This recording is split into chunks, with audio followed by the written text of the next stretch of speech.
Räägin arvutite riistvarast ja tarkvarast.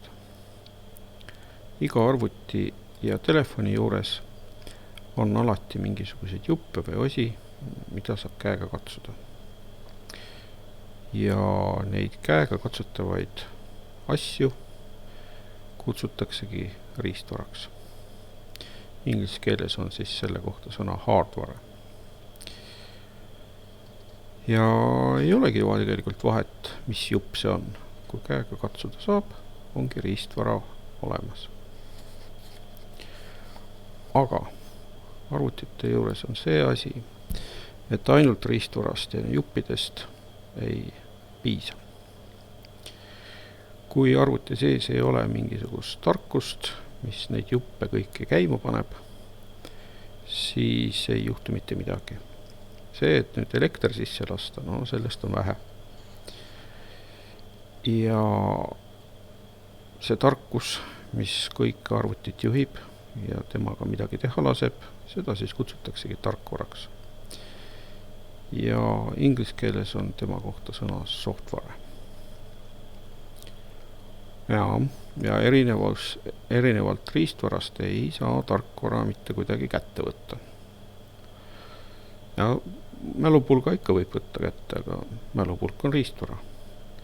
Ja see tarkus, kui ta on salvestatud sinna mälupulgale, no siis selles mõttes on ta ehk käes. Aga ikkagi ma jään ju mälupulka, ma jää tarkust. Ja sellepärast ongi see tarkvara selline natuke ebamäärane. Nii et kõik, mis pildikesed, äpid, programmid, kõik, mis arvutis on, see on tarkvara.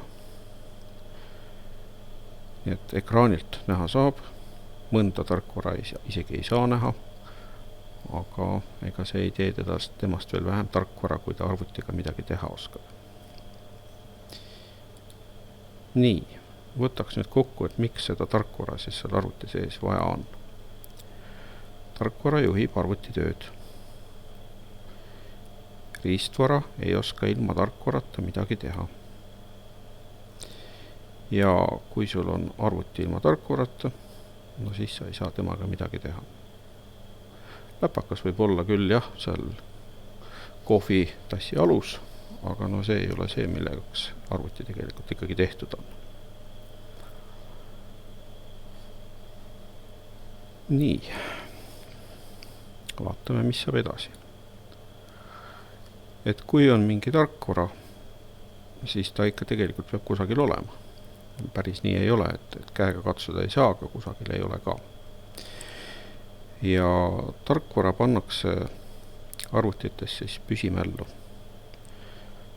Natuke vanematel arvutitel on selleks kõvaketas, et siin on isegi ketta moodi asi näha.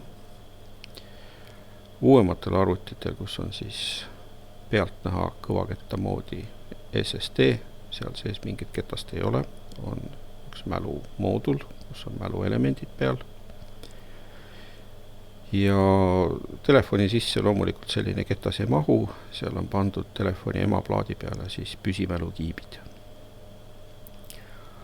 Nii et kui arvutil on tarkvara vaja ja tal seda on vaja, siis ta loeb sellest püsimälust seda tarkvara endale ja töötab siis nii, nagu tarkvara ütleb. Ja nüüd, kui juhtub, et püsimälu või SSD või kõvaketas katki lähevad, et siis, mis siis ikka, siis arvuti enam ei tööta või ei lähe üleüldse käimagi. Ja tavaliselt see nii ongi. Nii. Millist tarkvara siis olemas on? Ehk tarkvara liigid. Ja nendest liikidest räägin niimoodi, et alustan siit altpoolt otsast. See on siis nagu maja vundament, mille peale pannakse kõik muu tarkvara. Ja seda vundamenti kutsutakse operatsioonisüsteemiks. Jah, süsteem ütleb, et siin sees peab olema mitu või palju asju ja see operatsioonisüsteem ongi selline suur kogus erinevaid äppe või programme, mis tegelikult meie jaoks tagataustal arvutit juhivad ja liigutavad. Et kui me liigutame siin ekraani peal hiirt, siis me liigutame ainult seda klotsi, mis laua peal on, vajame näpuga. Aga kõik muu tegevuse selle hiire liigutamise juures, et kus see nool täpselt ekraani peal asub, kuhu poole ta liigub, kui kiiresti ta liigub, mis värvi ta on, kui suur see nool on, palju asju on siin. Et sellega kõigega tegeleb siis hiire tarkvara, mis kuulub ka operatsioonisüsteemi enamasti. Nii, nüüd on juhtprogrammid. Juhtprogrammid on sellised programmid, mis juhivad nüüd ka, nii nagu operatsioonisüsteemgi, igasuguseid riistvarasid. Aga kõike ei ole võimalik selle operatsioonisüsteemi sisse toppida. No lihtsalt ei mahu, sest igasugust riistvara on maailmas väga palju välja mõeldud ja valmis tehtud ja tehakse ka järjest uusi juurde. Ja siis ongi vaja, et see riistvara korralikult käiks, juhtprogramme ehk drivereid. Ja kui neid ei ole, ega siis ikka ei tee ka midagi. Et ikka seesama printeri näide, panen arvutile tutika printeri külge ja ega ta ei leia. Hea on, kui läheb internetti ja leiab sealt endale selle juhtprogrammi. Mõnikord on printeritel veel plaate kaasas, kuigi viimasel ajal harva, ja tavaliselt tulebki minna printeri tegija kodulehele ja vaadata, kas sealt siis leiab seda driverit, mis selle printerile sobib. Enamasti leiab. Järgmine kast. See on nüüd see, millega tavakasutaja tegelikult kõige rohkem tegeleb. Igasugused programmid ja äpid. Chrome, Word, Excel, mängud, joonistusprogrammid. No kõik see tuttavad asjad. Et need on programmid ja äpid ja loomulikult tarkvara. Ja see on siis see, mis teeb meie jaoks tegelikult arvutist arvuti. Ja kõik need programmid ja äpid saavad toimida korralikult ainult siis, kui seal allpool on olemas juhtprogrammid ja loomulikult operatsioonisüsteem. Ja kõige viimane, kõige ülemine kast on siis see, mida kasutaja mingite tarkvarade abil ise teeb. Joonistad pildi, salvestad ära. Või teed esitluse, salvestad ära. Ja arvuti ekraani peal paistab ta nagu tarkvara moodi välja küll, aga tegelikult ta ei ole tarkvara, sest need asjad tavaliselt ei tee ise mitte midagi. Võtad pildi lahti, võtad esitluse lahti. No hea on, võib-olla esitlusel on animatsioonid peal, aga see juba tähendabki, et need animatsioonidele on omad programmid, mis selle liigutusi seal siis teevad.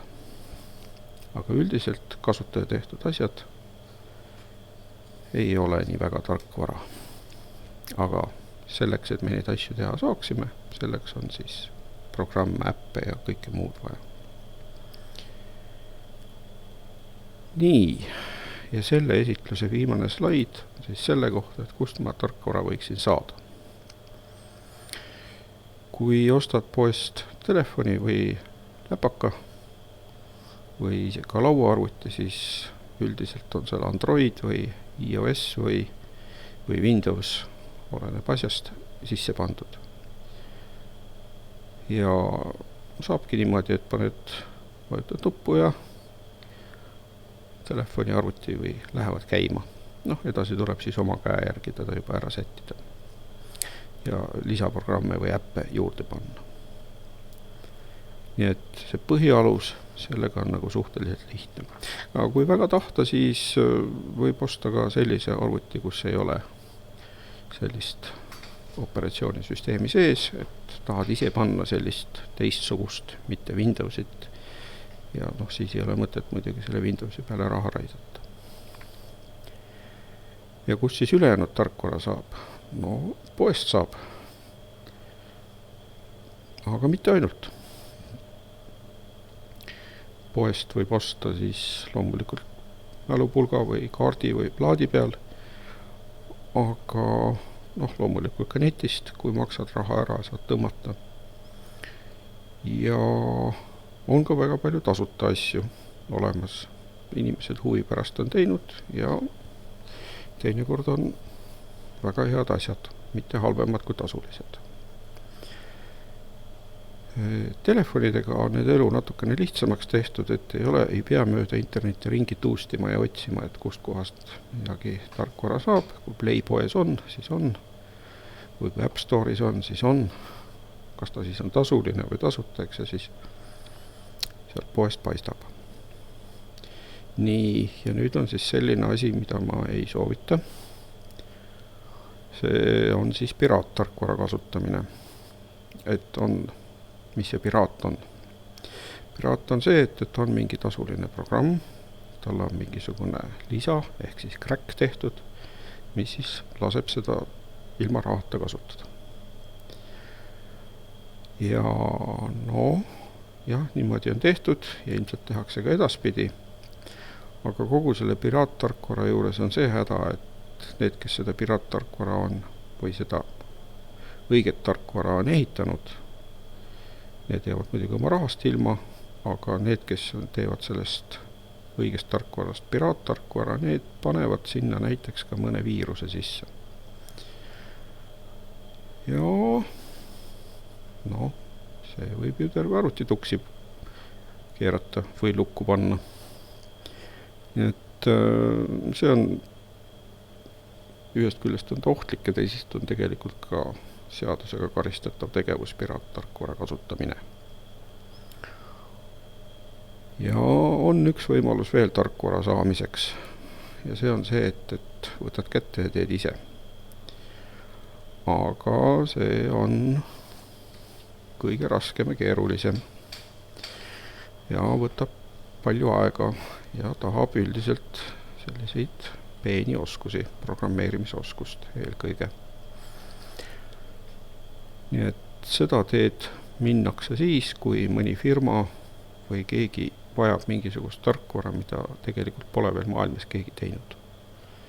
Või on ta siis nii üüratult kallis, et odavam on tellida kusagilt ja lasta endale teha. Aga tavaliselt on ikkagi põhjus see, et täpselt sellist asja nagu vaja pole olemas. Ja siis otsitakse üles mõni firma, kes tegeleb programmeerimisega ja siis kirjutab valmis selle tarkvara nagu parasjagu vaja on. Nii, see oli nüüd kõige üldisem jutt riistvarast ja tarkvarast.